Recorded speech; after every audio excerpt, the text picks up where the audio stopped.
गंगा जी ने महाराज शांतनु को जो अपना परिचय दिया तो अवाक हो गए। मेरी पत्नी के रूप में भगवती गंगा जी थी। अगर पहले बता देते तो शायद उनकी साहस वृत्ति इतनी ना पड़ती।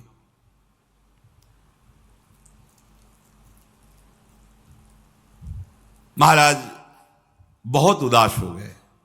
देखते ही देखते पुत्र सहित गंगा जी अंतर्धान हो गई।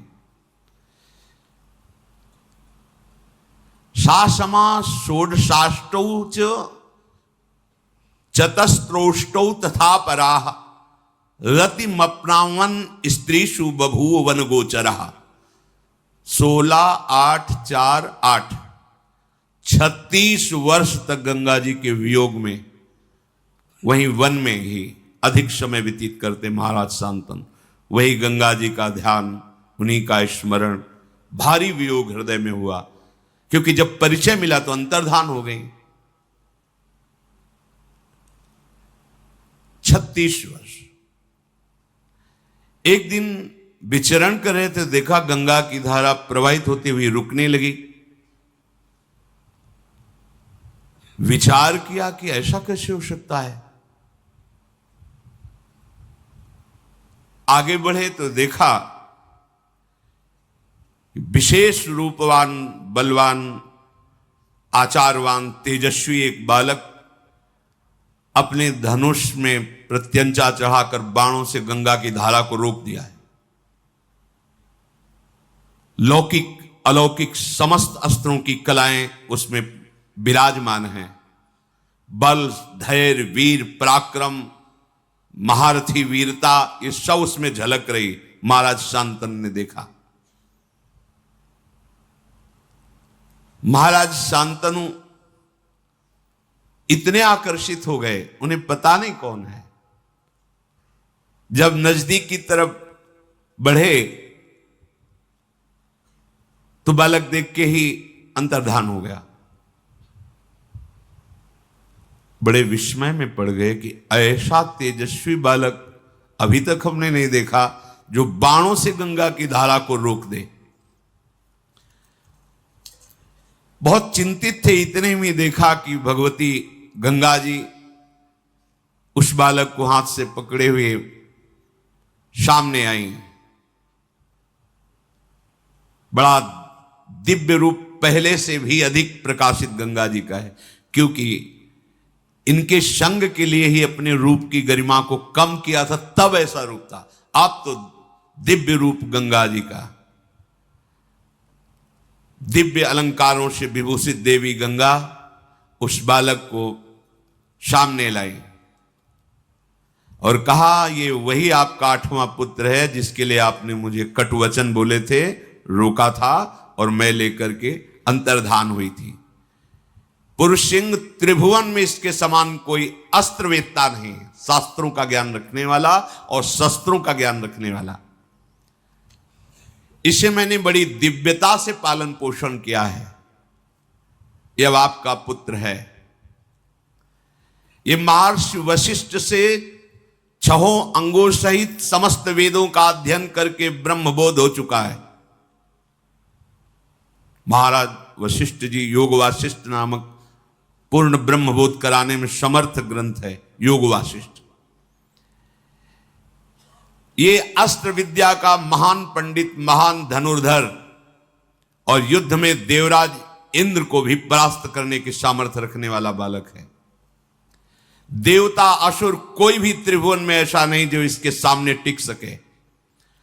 नीति को भगवान शुक्राचार्य जी से हमने शिक्षा दिलाई है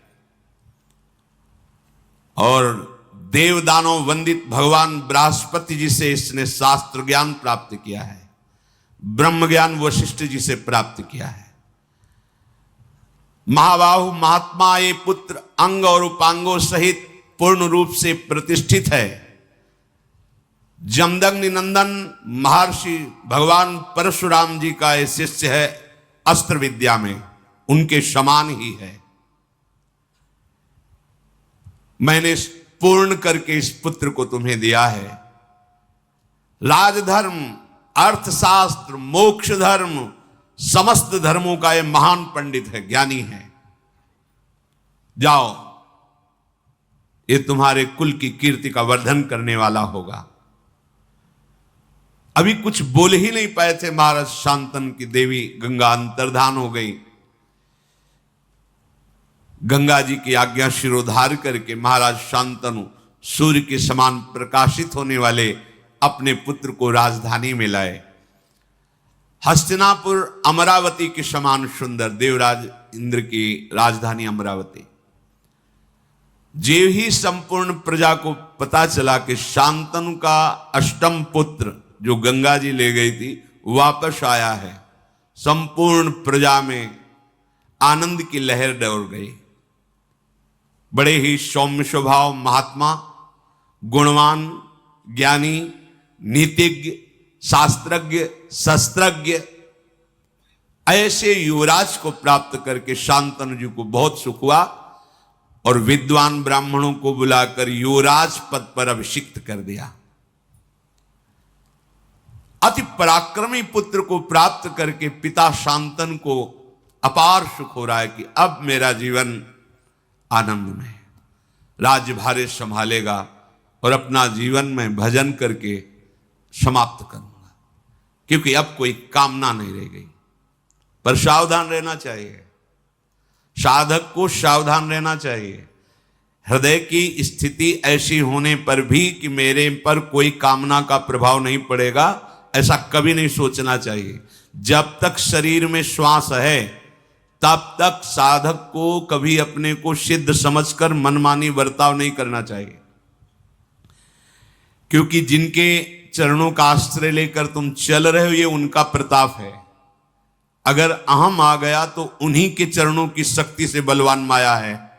माया शक्ति भगवान की है, किसी और की नहीं है, तो परास्त होने में देर नहीं लगेगी। किसी और की होती तो परास्त न कर पाती, पर जैसे मम माया तैसे ममैवांशो, बराबर का खेल है। अगर अहंकार कर लिए तो गिर जाना पड़ेगा, या इतना विश्वास कर लिए कि अब मुझे कोई परास्त नहीं कर सकता, नहीं, यही डर ही डर हरिवंश हित, जिनो भ्रमय गुण सलिल पर, जिह नामन मंगल लोक त्यों, सुहरिपद भज न विलंब करे। डरते रहो कभी कोई हमारी वृत्ति को चुरा न ले। जो एक एक वृत्ति हम अपने आराध्य देव श्यामा श्याम के चरणों में समर्पित करते हैं, उसे कोई चुरा न ले। महाराज शांतनु पूर्ण काम होकर युवराज पद पर वो विराजमान, और सब शास्त्रों का शस्त्रों का ज्ञान, बड़ी प्रसन्नता है। आगे चलकर ये सम्राट पद पर बैठे और अब वो एकांत सेवन करने लगे। एक दिन उनको ऐसी सुगंध आई कि खींचे चले गए उस सुगंध में, घ्राणेन्द्र में 4 योजन तक सुगंध जाती थी, योजन गंधा। खिंचते हुए उस सुगंध को लक्ष्य करके जब पहुंचे तो वहां देखा एक नौका में मूर्तिमान मानो सुंदरता विराजमान हो, ऐसे एक देवी विराजमान है। श्याम नेत्र हैं, किशोर अवस्था है। देखते ही महाराज का चित्त जो कह रहा था कि अब तो पूर्णता है, अब कुछ नहीं चाहिए, बदल गया। कश्य तुमश काचासी किमचा भीरु चिकीर्षसी, तुम कौन हो, किसकी पुत्री हो और यहां नाव में कैसे बैठी हो? चक्रवर्ती सम्राट है। खड़ी हो गई आसन से, नाव से प्रणाम किया और कहा, राजन आपका सदैव मंगल और कल्याण हो। मैं निषाद की कन्या हूं और मेरे महामनस्वी निषाद जो पिता हैं वो बिना शुल्क लिए यहां से आने जाने वाले ऋषियों की या जो भी आए जाए निशुल्क हम नौका की सेवा करती हैं। जैसे ये बोला महाराज शांतनु तो बिक गए, शब्द सुनकर, रूप देख करके, क्योंकि यही भगवान श्री कृष्ण उदयपायन व्यास देव जी की माता हैं। भगवान का अवतार हो चुका है उनके गर्भ से। आगे स्वयं वर्णन करेंगे। अभी यौवन अवस्था में प्रवेश हुआ था कि भगवान पाराशर जी नदी से पार जाने के लिए नाव में बैठे, तो मस्तक पर देखा कि इसका तो संयोग है और इसके गर्भ से मेरे अंश से भगवान का प्रादुर्भाव होने वाला है। भगवान व्यासदेव जी भगवान श्री हरि के अवतार हैं। उनका देवी मैं दिव्य दृष्टि से देख रहा हूं कि इसी समय तुम्हारे गर्भ से भगवान का अवतार होगा। तुमका भगवान अभी तो मैं यौवन अवस्था को भी प्राप्त नहीं हुई हूं। तत्काल उनके अंदर यौवन अवस्था का आविर्भाव हो गया। भगवान मेरे शरीर से मछली की सी दुर्गंध आती है। तत्काल योजनों सुगंध से आकृष्ट अभी आए ना महाराज शांतनु, सुगंध ही सुगंध। महाराज दिन का प्रकाश है, भारी कोहरा पैदा कर समर्थ भगवान पाराशर जी। महाराज अगर गर्भ हुआ तो हमसे फिर ब्याह कौन करेगा? कन्याओं में, पंच कन्याओं में तुम पवित्र कन्या रहोगी, तो महाराज गर्भ तो धारण करना पड़ेगा। नहीं, इसी समय प्रकट होगा, गर्भ भी नहीं धारण करना पड़ेगा। भगवान पाराशर जी की कृपा से उसी समय श्री कृष्ण द्वैपायन भगवान व्यासदेव जी का और प्रकट होते ही मृगचर्म कमंडल हाथ में लिया और प्रणाम किया। ऐसे नहीं कि प्रकट हुए बच्चे हो, पाराशर जी बच्चा लेके चले, ऐसे नहीं, कमंडल लिया और बोले मां जब कभी आवश्यकता हो तब याद मात्र कर लेना, मैं आपकी सेवा में उपस्थित हो जाऊंगा। श्री कृष्ण द्वैपायन भगवान व्यासदेव जी की मां है। राजा शांतनु को ऐसा पूर्व का कुछ पता नहीं, और पाराशर जी ने तत्काल जो कन्या स्वरूप वही प्रकट कर दिया था। शांतनु उनके रूप, माधुर्य, सुगंध और वाणी भगवान व्यासदेव की मां है। सुनते ही मुग्ध हो गए, जैसे गंगा जी पर। तो गंगा जी के वियोग से जो हृदय की दशा हुई थी, वो देवव्रत गंगा दत्त से मिलने पर पुत्र के थोड़ी शांत हो गई थी। फिर वही नवीन, बहुत सावधानी की जरूरत होती है। उपासक कभी ऐसा न समझ ले कि अब हमारा कोई नहीं बिगाड़ सकता।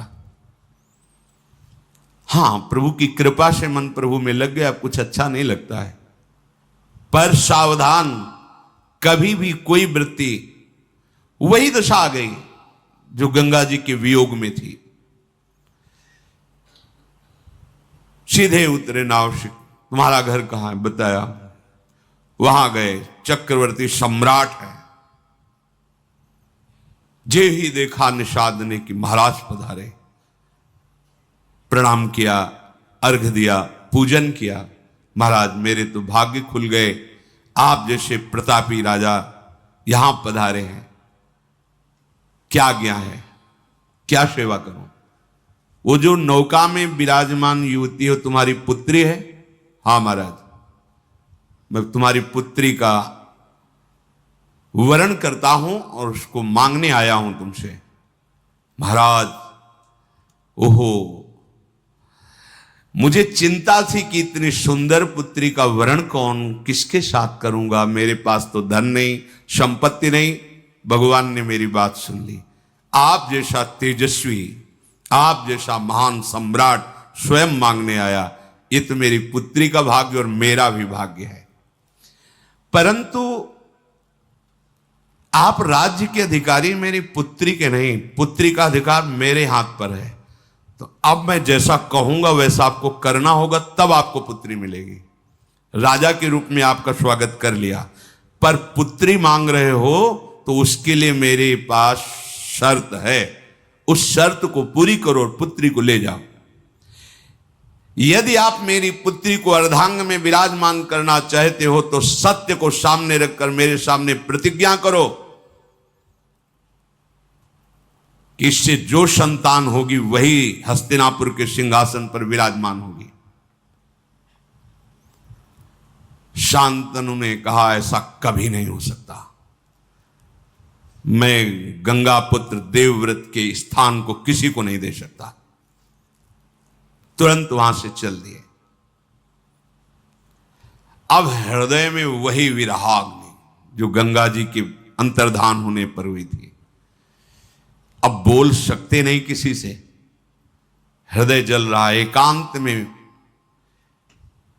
बस कि अब क्या करें, कोई उपाय नहीं।